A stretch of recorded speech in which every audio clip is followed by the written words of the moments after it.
I'm your Door County neighborhood reporter, Hannah Lopez, and usually you'd have to be in Manitowoc to see the USS Cobia up close. But on Friday, I got to see it up close and out of the water at Fincantieri Base Shipbuilding.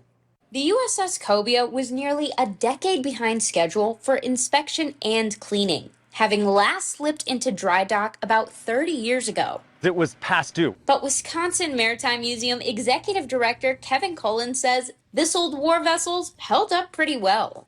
For us to be able to preserve this, it's vital that we actually take care of it as regularly as we can. One of the biggest issues they did find in dry dock, an invasive species.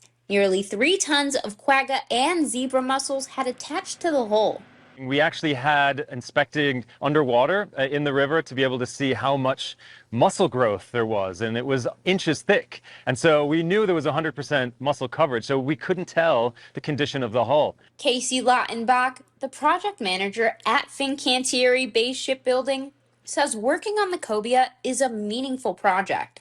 I remember going back in 5th grade down and visiting the vessel and thinking it was so cool. And when I went back last June to do it, it was that giddiness then of a kid being able to walk through it. Now he's looking forward to sharing that experience with his son.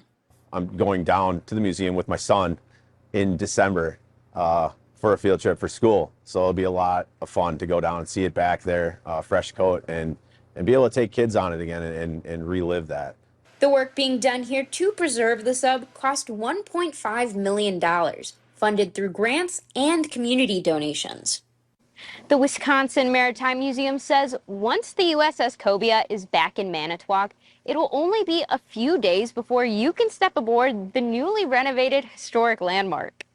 In Sturgeon Bay, Hannah Lopez, NBC 26.